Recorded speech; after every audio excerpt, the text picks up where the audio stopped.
Welcome back to the Success Catalyst. My name is Nina, and today I have an inspiring story of resilience and transformation from our guest, Nada Bouhania.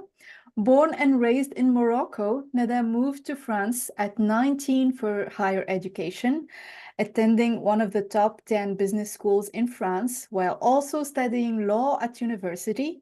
Nada earned a master's degree in finance and strategy and a bachelor's degree in law.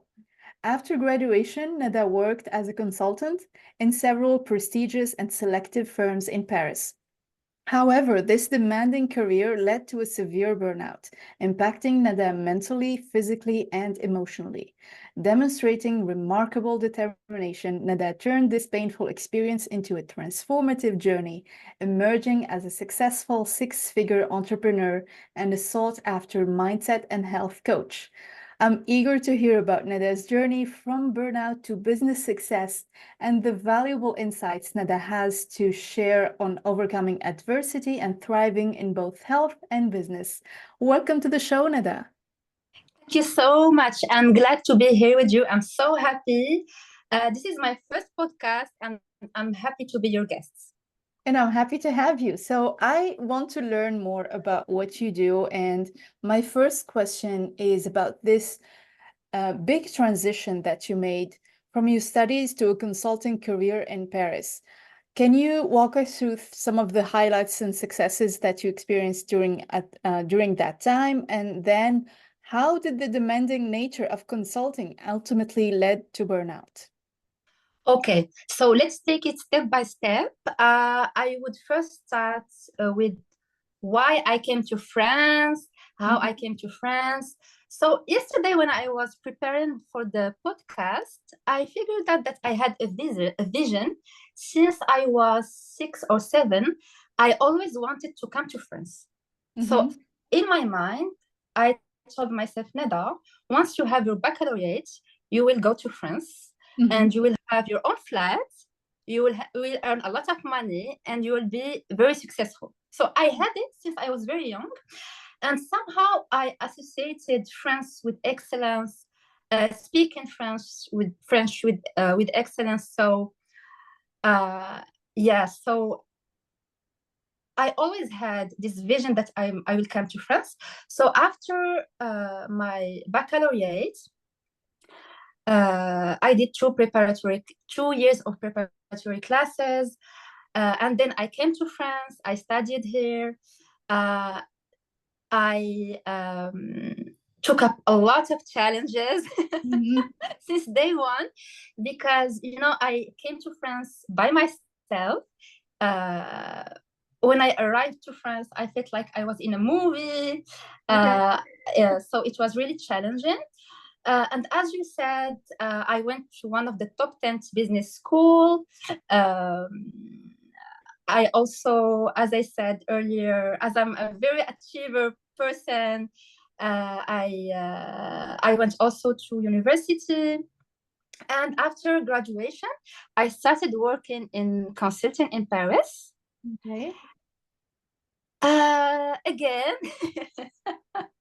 again, I had to take up a lot of challenges, and one main challenge was experiencing a very, very, very severe burnout. I was totally destroyed, mentally, physically, emotionally.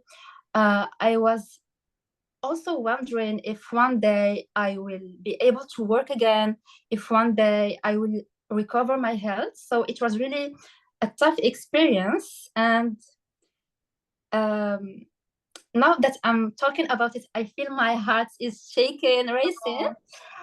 So from this destruction and this harsh experience, like I went from under the ground to here. So I went from this severe experience to an entrepreneur, a successful coach, a mindset and a health coach. And this is for me a very big success.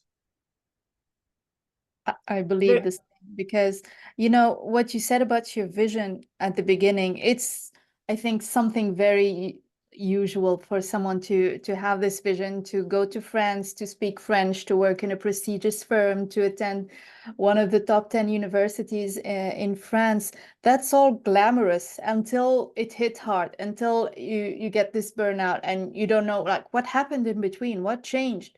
For some reason, we tend to forget what's more important, and I think we get caught in the rhythm that's sometimes toxic. I don't know about your workspace, but I've certainly witnessed some workplaces that were toxic and that led to burnout. So thank you for sharing this story.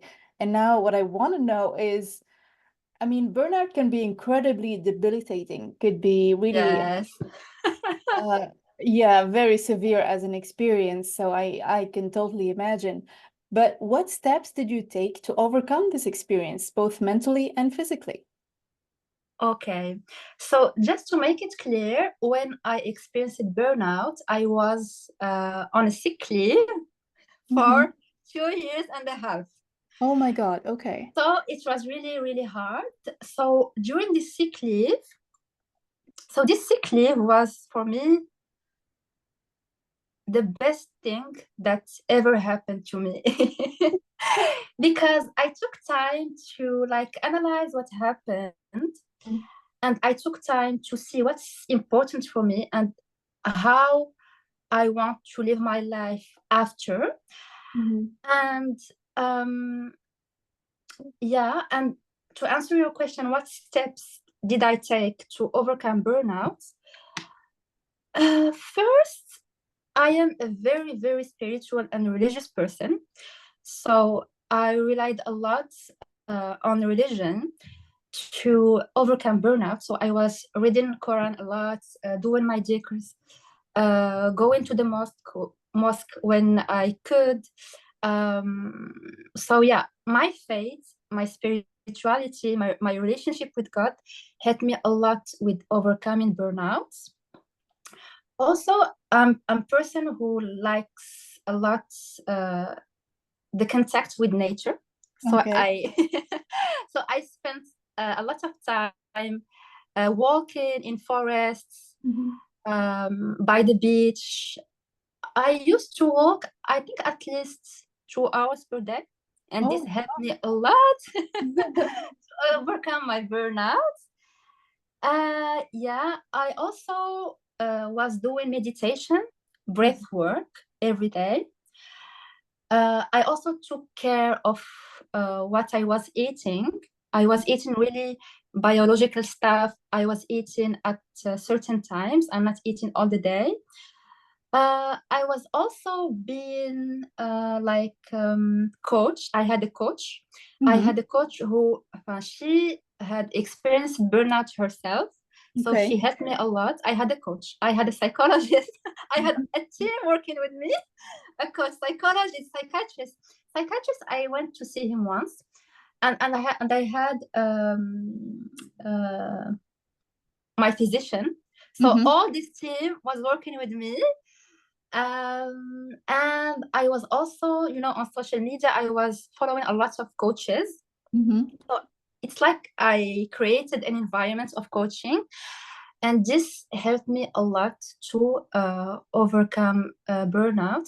And also, I gave myself the chance, not the chance, how can I say this? The authorization, the possibility to not do anything, just to take care of myself, not work. And this is very hard for a high achiever person. So I told myself, okay, Nada, if you don't take time to relax, Mhm. to like recover your health, recharge your batteries, you won't be able to work again. So I made this decision to take as much time as needed to recover my health and my well-being.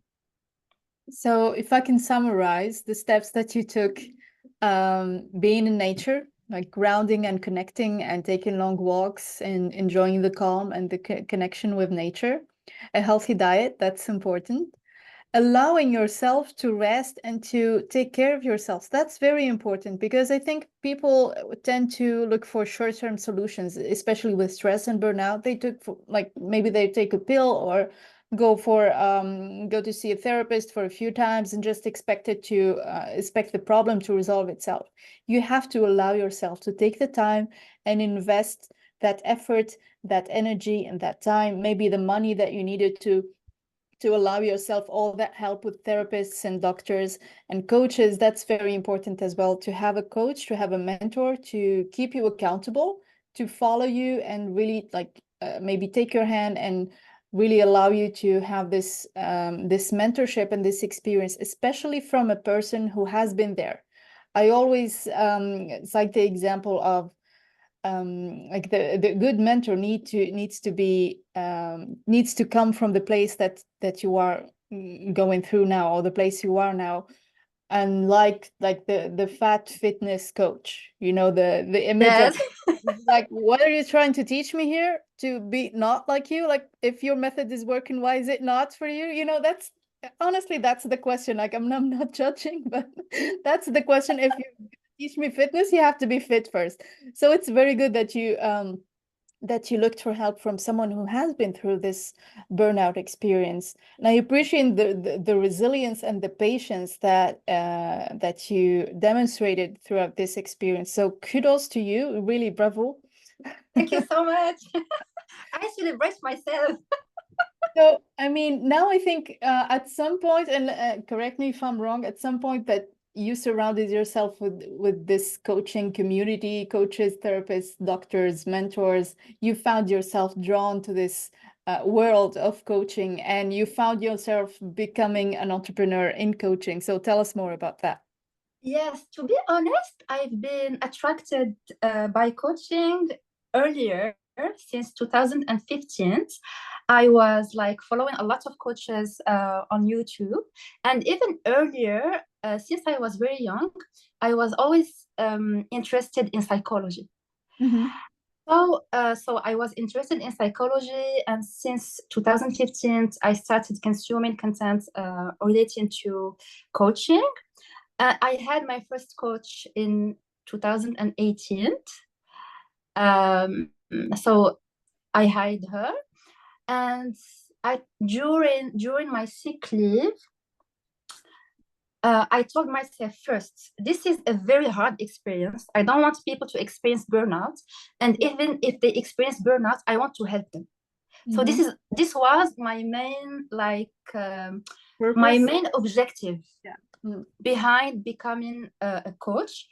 So this was the first reason. The second reason is that I like coaching, and I wanted to have a more meaningful job. I Mm-hmm. wanted to see my impact directly on people, because I like helping people. And the third reason is that one of my highest values is constant evolution. Mm-hmm. And thanks to coaching, I am improving myself every day. So Oh, I it's love it. matching my value. I love it. Yeah, I'm improving myself every day, and I'm helping others improve themselves every day. So yeah, it's matching my true values, which are improving and helping others. I always say that a coach needs to be a product of their product. Whatever service that you're providing, you have to be a product of your product, because you have to demonstrate that this thing works. Like, you're not the fat fitness coach. You're a successful entrepreneur as well, and you went through this burnout. You succeeded in overcoming this challenge, and this is why it works, because you've been there, you've done that. So now you can help people do this, and this is awesome. So now, as a successful coach, what are some of the biggest challenges that you see your clients facing when it comes to mindset and health? Okay, so as a coach, it's like I have, let's say, I'm not a normal coach. Normal coaches have one niche. I have three niches. Okay, tell us more. Okay, so I work with people who experience burnout.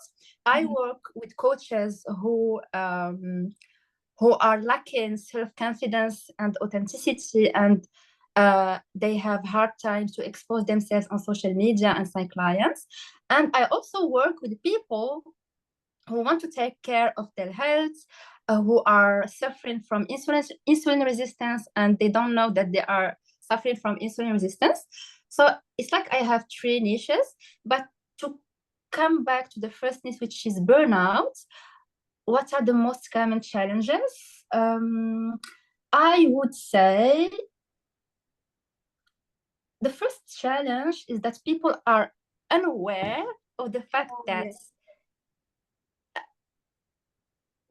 that their inner world is creating their external world, and that they are unconscious and unaware that their thoughts create their emotions, emotion creates action, and actions create the results.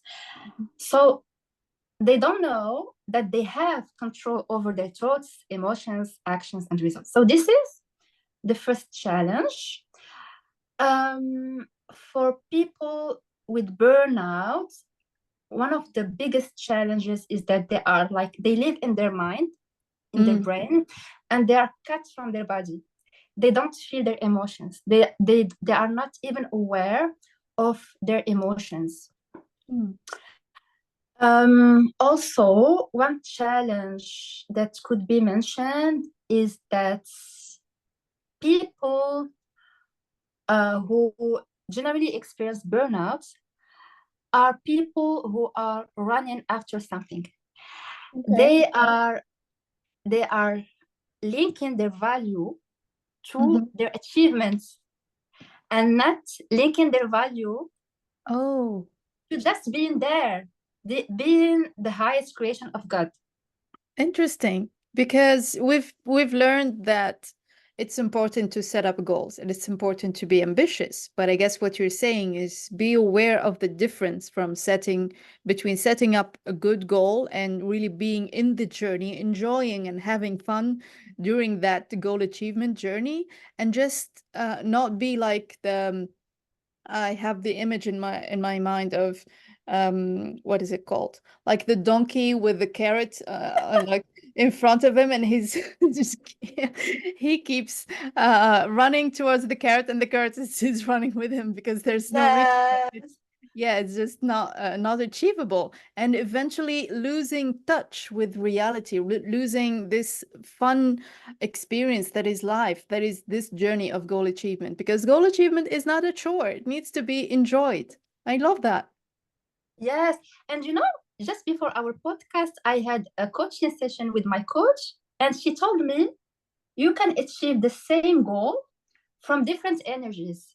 You can achieve it from a place of insecurity, or you can achieve it from a place of fun, playfulness, seriousness. You can achieve the same thing differently. I love that. And we have the power to choose whatever role or whatever attitude we can have towards our goals. Yes. Yes. So this is to answer your question for burnout, for people with burnout. For coaches who lack like confidence, authenticity, what I see as very common problem is this perfectionism. Yeah. This insecurity, this fear of being judged, fear of being criticized, fear of being rejected, which is creating a lot of noise in their mind, and which is preventing them from taking actions, being in actions, from creating more. So this is what I see for coaches. And for the other niche, which is insulin resistance, I think the biggest challenge is that insulin resistance is a big health issue, and people are not even aware of it. Okay. Insulin resistance is really the root cause of many diseases like obesity, PCOS for women, prediabetes, diabetes, high blood pressure. But people are not even aware that there is insulin resistance. And I find this very heartbreaking. Yeah. So I help people like gain awareness about insulin resistance. I have a product which is called Feel Great that I use in my coaching, and I coach them to adopt a healthy lifestyle. So this is about my third niche. Okay, well, tell us more about your product. Okay, my product is okay, what's the main objective for my product? My product is here to inverse insulin resistance. Mm-hmm. Okay, when this product inverses insulin resistance, your body, it's like the body recovers its balance Okay. and its flexible in French we call it metabolic flexibility. It means that your body can use two sources of energy, fat or carbs. Mm-hmm. When you are insulin resistant, your body uses only carbs, and Okay. this is what causes all these health issues. And with my product, which is the Feel Great system, which is very easy to use, there are lots of scientific researches on this product. It helps you adopt a healthy lifestyle. Okay. Is it like a supplement? Yes, I have it like All right. Okay. supplement. Perfect. It's All a right. supplement. It's nature-based. It's safe. There are no side effects, and it will really, really, really change your life because it changed my life. I'm using this product since February, and I really experienced a shift in my health. Mm-hmm. I was myself suffering from insulin resistance, so it helped me lose weight. It helped me get rid of acne, better my sleep disorders. Okay. What's better? Resolve my sleep disorders. And honestly, I really recommend this product to people who are experiencing burnout Mm-hmm. because it will like accelerate the recovery. Well, that's great. Yeah. Now I want to know more about your coaching. Like, do you work with groups? Do you work one-on-one? Do you have a course? How do you help people? I don't have a group coaching. I work one-to-one. I have one-to-one coaching sessions with my clients, and it's a 3 month program where I have one-to-one coaching sessions. I have like trainings. I have celebration calls. I Okay. have exercise calls, and I follow up with my clients between sessions. Well, that's wonderful. And if you can share an piece of advice that you usually offer your clients and that you see results from that advice, if they follow them, what would that be? I want to say, if you hold it in your head, you can hold it in your hand. I love that saying. You know, I love that saying. If you can see And it in your head, you can hold it in your hand. I love that saying. I love telling my clients that they have infinite potential Mhm, and there is so much power within them, mhm, and that confidence is coming from their thoughts. So if they want to be more confident, they need to take care of their thoughts. And the advice that I give my clients is that they need to set up a daily routine mhm. where they practice gratitude, Okay. celebration, connection with their goal, Mhm, um, meditation, visualization. I tell them at least when they don't want to do anything, at least dedicate 10 minutes per day for working on yourself. mhm. That's important. Yes. Okay. So I have a lot of advices to give. You know, I can add something because most people would say I don't have the time to take care of myself, which is nonsense because everyone gets 24 hours a day and we end up losing at least 3 to 4 hours. Statistically, that's the amount of time we lose doing nothing. Like we have no recollection what was I doing between, I don't know, 7 p.m. and 10 p.m., for example, every night. which is just wasting time. So what I would advise people to do is to schedule self-care as a part of your calendar. I know most people now live inside our Google calendars or whatever it is to schedule our day. So schedule it. Self-care for 30 minutes. I'm going to do something for my body, for my soul. I'm going to meditate. Maybe I'm going to have 30 minutes more of sleep. Could be anything, but schedule it. Make it a part of your routine, make it a part of your schedule, because it's a long-term investment, whether it is your goal, your health, your relationship, whatever it is that you're working towards or working to achieve. You have to make the investment, and the first investment is time and energy. I can add that. Yes, yes. Commit to your success. Yes, yes. You know what they say, when we're interested, we find ways, but when we are how do we say it? Sorry. When we're just interested, we find excuses not to do that. But when we are committed, we find a way. So be committed, because there will be lots of excuses every day not to do the thing, not to do the meditation because, or no, there's noise, or not to do the visualization because you don't feel like it, or not to do the work, or look for clients, or whatever it is that you need for your business or for your goal to achieve. There must be a reason not to do it. Your paradigm, your mind will come up with excuses not to do the thing, but your commitment will be fighting against that, and you will not be motivated every day. I guess, like following a diet or taking supplements or following this new healthy lifestyle that you suggest to your clients, it's not always about motivation. You don't wake up every day motivated to do it, right? Yes. Yeah. That's why it's very important to commit and to Yes. have a very strong why. Why are you doing this? Yeah. And maybe even write it down somewhere visible. Like write your why. I would advise that. Some people would say to put your goal, like stick it on a mirror or somewhere you can see it, definitely see it every day. And I really agree, because we are so distracted by everything around us. Like I have my goal as like a wallpaper, a background for my phone. So I have to see it every day. I know I'm on my phone every single second. So I have to see it. There's no escape. My goal is there, reminding me you're not there yet, maybe. But yeah, keep going. It's there. It's in my mind. Yes.